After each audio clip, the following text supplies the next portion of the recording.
ప్రశ్నకర్త గరికపాటిపై social మీడియాలో దుష్ప్రచారం.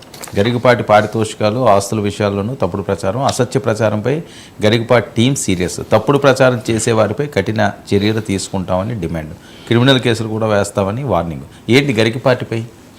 ఒకటి, గరికపాటి ఆయన మాట్లాడే వాటి మీద మనమేమి వ్యక్తిగత అంశాలు, ముఖ్యంగా ఆయన గత భార్యకు విడాకులు తీసుకున్న భార్య, ఆమె కొన్ని బయటపెట్టారో లేదా ఆమె బయటపెట్టారు. అది ఎంత ఏంటి అనేది కేవలం వాళ్ళిద్దరికే తెలియాలి. వాళ్ళిద్దరు పెళ్లికి ముందు కూడా గతం ఉందని చెప్పి ఆమె దాంట్లో చెప్తున్నారు. లేదని వీళ్ళు ఏమి అనడం లేదు. ఏమేం జరిగింది అంటే సోషల్ మీడియాలో వెంటనే ఇది ఒక హాట్ టాపిక్ లాగా అయిపోయి రకరకాలుగా వస్తున్నాయి. ఒకటైతే నిజం, మామూలుగా అయితే విషయం కాదు ఇది. కొన్ని ప్రత్యేక పరిస్థితుల్లో వాళ్ళ పెళ్ళి, వాళ్ళ ఇవన్నీ నడిచాయి అనేది అయితే ఒకటి అర్థమవుతుంది. విడాకులు తీసుకున్నారంటే వాళ్ళ మధ్య సఖ్యత లేదు. విడాకులు తీసుకోరు కదా. తీసుకున్న తర్వాత పెళ్ళికి ముందు ఏంటి, అన్నదమ్ముల సంబంధాలు ఏంటి, వీటన్నిటి మీద రకరకాల ఇవి ఉన్నాయి.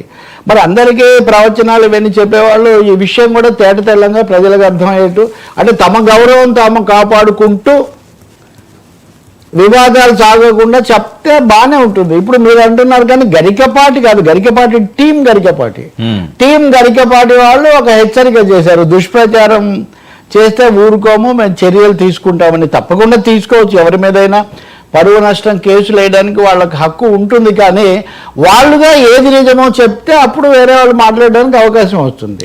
సో ఇప్పుడు గరికపాటి టీము వాళ్ళకి హెచ్చరికలు చేయడంతో పాటు ఇవన్నీ అబద్ధం, లేకపోతే ఇంకోటి కాదు, ఫలానాది అబద్ధం. ఇప్పుడు 10 మ్యాటర్స్ ఉన్నాయనుకోండి, 10 మ్యాటర్స్లో 5 అబద్ధం, లేదా 8 అబద్ధం, లేదా ఇట్లేదో చెప్పొచ్చు. కానీ ఇప్పుడు ఆ రెండో వైపు నుంచి ఆమె మాట్లాడేది చూద్దామంటే ఆమె మీద ఆమె పిల్లలే కేసు పెట్టారంటున్నారు. మరి అటువంటి ఇప్పుడు పిల్లలే కేసు పెట్టడానికి కారణం ఏంటి?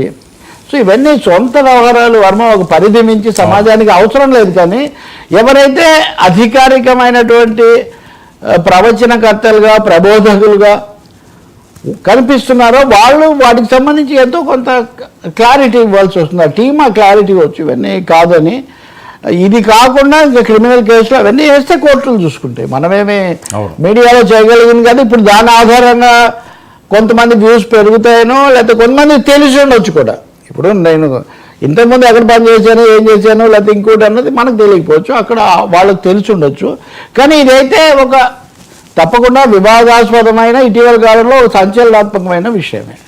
ఎందుకంటే బాగా మాట ధారణ, వాగ్దాటితో ప్రజలను మంత్రముగ్ధులను చేసేవాళ్ళు ఒక్కసారిగా స్తంభించిపోయేటటువంటి పరిస్థితులు రావటం అన్నది సమాజంలో ఒక్కొక్కసారి జరుగుతూ ఉంటుంది. ఇప్పుడు మరి ఆయన ఏమని చెప్తారో తెలియదు. కానీ నేను గరికపాటికి ప్రస్తావన తేవడానికి ముఖ్యమైన కారణం ఆయన వేరే విషయం మాట్లాడారు. అది నాకు చాలా ఆసక్తికరంగా ఉంది. టీమేమో వాళ్ళని హెచ్చరించింది కాదు, ఆమె మాట్లాడిన వీడియోను కూడా మార్ఫింగ్ చేశారని 2 వీడియోలు పెట్టి మొదట తర్వాత అంటున్నారు. ఇవన్నీ తేల్చడం ఈ రోజుల్లో, అందులో తెలుగులో చాలా పుంఖానుపుంఖంగా తామరదంపరగా పెరిగిపోయిన ఈ సోషల్ మీడియా మధ్య మనం చెప్పలేం. కానీ అది వాళ్ళే చూసుకోవాలి. కానీ క్లారిటీ అయితే ఏదో క్లారిటీ ఇస్తే చాలా మంచిది, దానికి సమస్య ఏం లేదు. కానీ ఆయన ఇది కాకుండా అధికార భాషా సంఘం అధ్యక్ష పదవి గురించి ఇందాక మాట్లాడుతున్నారు. అదే ఆసక్తి కలిగించింది. ఇప్పుడు నాకు జగన్ ప్రభుత్వం అవార్డు ఇచ్చింది, నాకు వద్దు అని నేను ప్రకటించాను. దేని ఇన్స్టీ మ్యాటర్, ఇంకా తర్వాత దాని గురించి లేదు. అలాగే అధికార భాషా సంఘం గురించి అప్పుడు ఒక మంత్రి, అప్పుడు చంద్రబాబు నాయుడు ఒక పేరు, గతసారి 15-19 మధ్యలో ఒక పేరు ప్రకటించాడు, వస్తారని.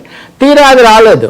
ఓ మంత్రి ఫోన్ చేసి నాకు ఏం జరుగుతుంది నన్ను అడుగుతారేంటి, మీరు ఎందుకు రాలేదంటే తర్వాత ఆయన తీసుకోలేదు. అంటే ప్రభుత్వాల స్థాయిలో, పదవుల స్థాయిలో మీ సంగతి ఏంటి అంటే, నా సంగతి ఏంటి, మధ్యలో నాకు దీనికి సంబంధం ఏంటి, అసలు ఈ పదవులు ప్రభుత్వాలు ఇదంతా కుదిరే కథ కదా, ఈ పద్ధతిలో చెప్పా. ఇప్పుడు ఎవరికి చెప్పాను ఏంటి, ఇప్పుడు అవసరం లేదు. కానీ ఇలాంటి సౌండ్ చేయటము, లేకపోతే ఎలా ఉంటారని చూడటము నాయకులు, మంత్రులు చేస్తూ ఉంటారు. ఇక్కడ జరిగింది ఏంటి, నా 2 నెలల కిందట నాకు చంద్రబాబు నాయుడు గారు ఫోన్ చేశారు, స్వయంగా ఆయనే చేశారు. ఈ అధికార భాషా సంఘం దీని గురించి అడిగారు. అడిగిన తర్వాత నేను 48 గంటలు సమయం అడిగాను. 48 గంటలు చెప్తే 2 రోజుల్లో ఒప్పుకోవడానికి నాకు కొన్ని సమస్యలు ఉన్నాయి, దానికి ఒప్పుకోకుండా తిరస్కరించడం కూడా కొంత సమస్య కాబట్టి అని ఏదో చెప్పారు. మొత్తానికి దాన్ని కదిలించాలి. ఇక్కడ ఇంకో మాట ఏంటంటే, ఈ ఒక ఆరోపణ ఈయనకు వేరే పదవి రాబోతుంది కాబట్టి దాన్ని అడ్డుకోవడానికి ఈ సమయంలో కొంతమంది ప్రచారం లేవనెత్తారనేది ఆ టీంలో, ఈ అధికార టీమా అనధికార టీమా కానీ సమర్థకుల్లో. ఇంకొంతమంది ఏమో ఆయన మహావిజ్ఞాని, ప్రవచనకర్త, ఆయన గురించి ఇలాంటివి మాట్లాడతారా అని ఆమెను తిట్టిపోసే పని. బయటి వాళ్ళ పని అది కాదు. నిజానికి వ్యక్తిగత వివాదాలు, కుటుంబ వివాదాలు వాళ్ళకే పెట్టడం. మన మోహన్ బాబు సమస్య వచ్చినా అంతే చెప్తాం. మీరు మీడియాను కొట్టారు కాబట్టి ఇక్కడ సమస్య వచ్చింది. కానీ ఇప్పుడు ఇంతకు నేను చెప్పేది ఏంటంటే, ఒక పదవి ఏదో రాబోతుంది కాబట్టి అడ్డు వేయడానికి ఇవి తీసుకొచ్చారు అనే ఒక ప్రచారం జరుగుతుండగా ఆయన చంద్రబాబు నాయుడు తనకు ఇచ్చినటువంటి ఆఫర్ గురించి బహిరంగ సభలో చెప్తున్నారు. చెప్పవలసిన బాధ్యత నా మీద ఉన్నది, చెప్పవలసిన హక్కు కూడా నా మీద ఉన్నదని మరి చెప్తున్నారు. కానీ చెప్పింది ఎందుకు, చెప్పింది ఏమిటి అన్న విషయంలో మటుకు సందేహాలు కలుగుతున్నాయి. సొంత విషయాలు చెప్పడానికి కొంచెం గొంతు ఎవరికైనా కొంచెం కష్టం. మిగతావి ధారాళంగా ప్రపంచం మీద వ్యాఖ్యానం చేయొచ్చు. కారల్ మార్క్స్ అన్నది అదే కదా, తత్వవేత్తలు ప్రపంచానికి పరిపరి విధాల వ్యాఖ్యానాలు చెప్పారు, అసలు సంగతి ప్రపంచాన్ని మార్చాలి అని.